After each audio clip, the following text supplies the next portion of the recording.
Programımız kaldığımız yerden devam ediyor. Şu anki konuğumuz yaşam koçu Esin Adıyaman. Esin Hanım hoş geldiniz. Hoş bulduk, çok teşekkür Nasılsınız? ederim. Teşekkürler, siz nasılsınız? Teşekkür ederiz efendim, sağ olun. Bugünkü konumuz spiritüel yolculuk. Evet. Nedir bu spiritüel yolculuk? Nasıl oldu ve nasıl başladı? Spiritüel yolculuğum 7 sene önce başladı. Tabii çocukluktan bu yana gelen bazı şeyler vardı ama anlamlandıramıyorduk haliyle. Korkuyorduk, ne olduğunu bilemiyorduk. Ama 7 sene önce bazı şeyler raydan çıkacak ki yola girsin misali. Her şey ters gitmeye başladı. Enerji beni bayağı bir sıkıştırmaya başladı. Ne olduğunu sorgulamaya başladım. Hani bunlar nelerdir, niye benim başıma geliyor, neden böyle oluyor? Benim bir eğitmenim vardı, onunla birlikte zaten bu yolculuğa başlamıştım. Ara ara yazışıyorduk. Kendisi yanına gelmemi, bir kahve içmemi, bunları hani anlatacağını söyledi. Oraya gittim, orada neler olduğunu anlattı. İnsan hayattaki hani yolunu bildiği zaman o yolda daha güzel ilerliyor. Onların benim başıma neden geldiğini anlattı. Bana da seanslar uyguladı. Uyguladıktan sonra bazı şeylerin değişmeye başladığını hayatımda gördüm. Gördükten sonra da eğitimlerini aldım. Yolculuk bir şekilde orada başladı 7 sene önce. Film başladı. Anladım efendim. Ve devam ediyor diyorsunuz. Ve devam ediyor çok güzel bir şekilde. Çünkü bir sürü eğitimler aldım. Hani kendimin bu hayata niye geldiğimi, insanlığa bütüne katkı olmam gerektiğini, hem kendi hayatıma hem insanlığa da tabii ki bütüne de katkı olmamız gerekiyor. Bunları öğrendikten sonra, insan yolunu bildikten sonra, enerjiyi takip ettikten sonra her şey kolaylaşıyor. Aslında zorlaştıran bizleriz. Peki gerçek kendini keşfetme yolculuğu nedir? Şimdi gerçek kendini keşfetme yolculuğu insanın kendisiyle tanışmasıdır. Kendindeki potansiyelleri öğrenmesidir. Gerçek beni keşfetmesidir. Sonuçta bir atalardan gelen aktarımlar oluyor haliyle hastalık olarak, enerji olarak bize geçiş yapıyor. Hani derler ya dedenin yediği acı koruktorun ağzını yakar, ekşitir derler. Bunların olduğunu öğreniyoruz. Sonra anne karnında aldığımız aktarımlar var. Bunlar tabii ki hep ispatlanmış ve bu hayatta bizim kodladığımız kodlamalar, travmalar, duygu durumları gerçek biz %10, %20'lik kısımda kalıyoruz. Şimdi bunlar temizlendikçe ki benim hayatımda öyle oldu. Temizlendikçe gerçek benle tanıştım. Yani ve ben Yaradan'ın en üstün yarattığı varlığız hepimiz. Evet. Ve o üstün varlığın neler yapabileceğini gözlemledim, şahit oldum. Çok güzel manevi şeyler yaşadım hem danışanlarımda hem kendimde.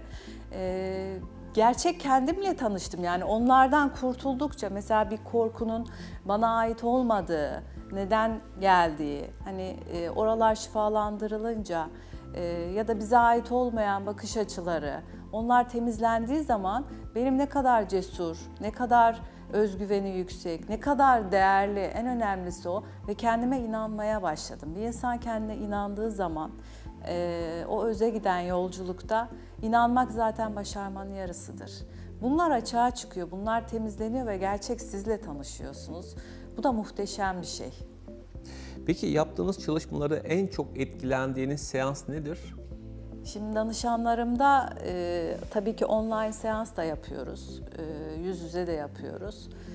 Biyoenerji de yapıyorum, hani tedavi amaçlı, alternatif tıp diyelim. Çünkü doktorların işini kolaylaştırıyoruz, enerjilerin röntgeni yoktur. Doktorlar hani yabancı ülkede önce biyoenerji yapılıyor, bir hafta sonra ameliyata alınıyor. O yüzden enerjisel bir temizlik yapıyoruz. İzmir'de bir teyzemiz vardı. Benim arkadaşımın teyzesi, Esin Hanım dedi, ameliyata girecek benim teyzem, kalp ameliyatına dedi. Biz görüntülü olarak başladık, her şey bir enerjidir sonuçta. Görüntülü olarak çalışmalara başladık, ben 12 seans olarak devam ettim. Bir de şöyle bir enteresan durum gelişti, biz başladık. Başladıktan sonra ameliyatı doktor başka tarihe attı, ileriye attı. Bu da çok enteresan. Sonra ameliyata girdiğinde bana yine hani bildirin dedim. Ben o anda da enerji açıp bir temizlik yapacağım. Hatta doktor demiş ki yani yaşı var, hani her an her şey olabilir, yoğun bakıma alabiliriz, çıkınca bakacağız falan bir şey diyemiyor. Ben ameliyat sırasında da çalışma yaptım, enerji açtım falan. Ondan sonra doktorlar çıkıyor, diyorlar ki hani çok başarılı geçti, şaşkın bir vaziyette. Teyzemizi yoğun bakıma alıyorlar. Yoğun bakımda bakıyorlar ki çok iyi. Odaya çıkartıyorlar, televizyon falan izliyor. Ondan sonra gayet iyi, düzeldi. Hastanede bile yatmadan hemen çıkarttılar. Maşallah teyzemiz şu an çok iyi. Yani burada manevi güzel şeyler de oluyor. Yaradan'ın şifası, manevisel. O beni çok etkilemişti ve her yerde dedi seni anlatıyorum dedi. Dua ediyor. O duayı almak çok güzel zaten. Çok mutlu oldum. Peki başınızdan geçen spiritüel bir olaydan bahseder misiniz? Evet, çok güzel bir soru. Yine bir kanalda programa katılacaktık. Benim eğitim aldığım hocam. Ondan sonra taksiye bindik. Geç kaldık diyoruz. Yani hani çekim olacak, bizi bekliyorlar. Geç kaldık diyorum devamlı ben. Hocam diyor ki olsun bir şey olmaz, trafik var yani. Ay diyorum geç kaldık, saate bakıyorum böyle, geç kaldık diyorum. İkide bir de dilimde o vardı yani, geç kaldık, yetişemeyeceğiz, işte trafik var falan. Sonra kanalın koordinatörü aradı bizi. Esin Hanım dedi, neredesiniz dedi, vallahi yoldayız dedim, trafik var, geç kaldık ama... Yok dedi, hani geldiniz ya dedi Soner Bey'le dedi. Acaba dedi yukarı mı çıktınız çay kahve içmeye diye ben size arıyorum dedi. Nasıl yani dedim. Üstümde ne var dedim. Benim kıyafetlerimi tarif etti kendisi. Ama dedim biz yoldayız, olur mu ya, şaka yapmayın falan dedi. Sonra hocama döndüm, ne oluyor falan. Sen dedi bayağı bir önden gitmişsin Esin dedi. Sonra gittik, koordinatör bayanla konuştuk. Yani gerçekten biz geldik mi hani bu kıyafetlerle? Evet dedi, geldiniz, benim yanım çok kalabalıktı, size baktım, selamlaştınız. Ondan sonra hani yukarı çay kahve içmeye çıktınız diye düşündüm dedi. Yok dedim, öyle olmadı ama orada anladım hani bir manevi şeyler olduğunu. Hani buna ne isim konur, hocalarımız bunu hani anlatırsa ben de memnun olurum. Yani enerji önden gitti. Bilmiyorum, astral seyahat mi yaptım, ne oluyor onu bilemiyorum. Bu çok enteresandı. Gerçekten enteresan Aynen. bir konu. Peki seans danışmanlık alamayanlar ne yapmalı?